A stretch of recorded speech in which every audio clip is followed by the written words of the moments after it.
वंदे पुरुषोत्तमम श्री श्री अनुकूल चंद्र ठाकुर के चरणों में मेरा कोटि कोटि प्रणाम। श्री बड़ौदा के चरणों में मेरा कोटि कोटि प्रणाम। श्री बड़ोमा के चरणों में मेरा कोटि कोटि प्रणाम। गौतम आचार्य देव बाबैदा के चरणों में मेरा कोटि कोटि प्रणाम।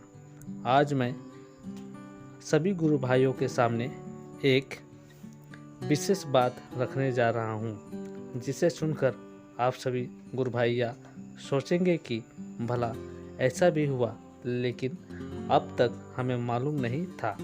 यह बातें सन लगभग 1965-66 ईस्वी का है। इसी समय भारत सरकार ठाकुर के विचार से बहुत प्रभावित हुए थे और पद्मश्री पुरस्कार सरकार के द्वारा दिया गया। लेकिन कैसे मिला, क्यों मिला और किस गुरु भाई को मिला, इसके बारे में बताने से पहले सभी गुरु भाइयों से मेरा अपील है कि जो भी मेरे इस चैनल में विजिट कर रहे हैं, प्लीज़ सब्सक्राइब करके बेल आइकन पर प्रेस कर दें। कृपया स्किप ना करें। ये बातें सन 4 अप्रैल 1965 के संध्या का समय था। श्री श्री ठाकुर निराला विशेष में बैठे हैं।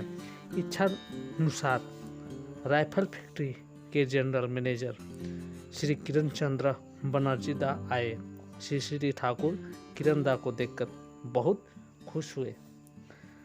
भारत के साथ साथ पाकिस्तान चीन के संबंध में अवनति के परिप्रेक्ष्य में किरण दा ने हाथ जोड़कर श्री श्री ठाकुर से प्रार्थना करते हुए बोले कि हे ठाकुर, मुझे एक बंदूक बनाने का आइडिया तरीका यदि बतला देते जो हल्का और मजबूत हो।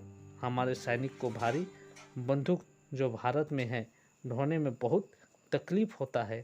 मैं जो बंदूक बनाया हूँ उसके कच्चे माल सामान के लिए हम लोगों को दूसरे देशों पर निर्भर रहना पड़ता है और यह महंगा भी ज़्यादा है। हमारे देश का स्टील इस्पात विदेशों के तुलना में अच्छा नहीं है।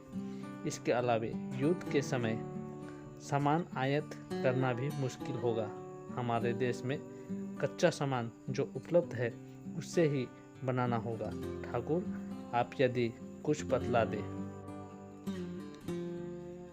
श्री श्री ठाकुर ने बताया कि अपने देश में जो भी उपलब्ध है उसकी अच्छी तरह से खोज करो। थोड़ा बहुत जो ज़रूरत पड़े वह दूसरों से भी ले लो। जैसे अबरक मिका तो भारत में है ही।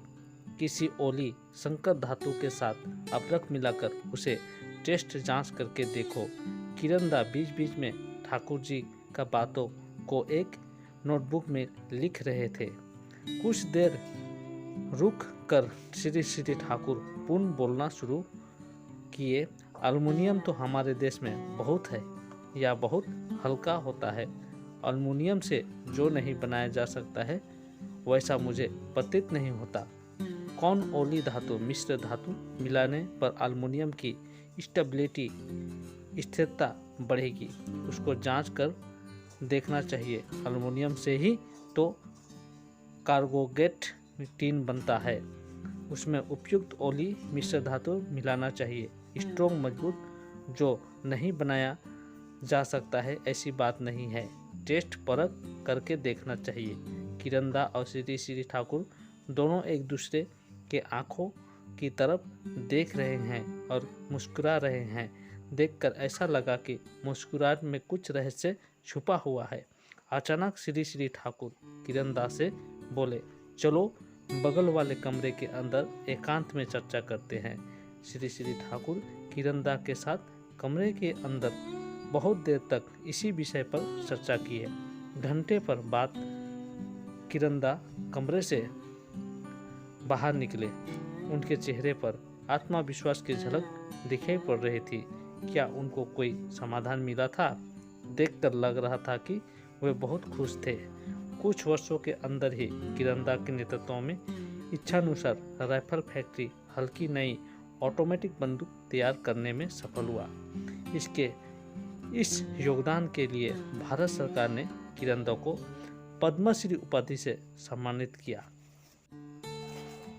तो इस प्रकार श्री जनरल मैनेजर श्री किरण चंद्र बनर्जी को भारतीय सरकार के द्वारा पद्मश्री का अवार्ड दिया गया।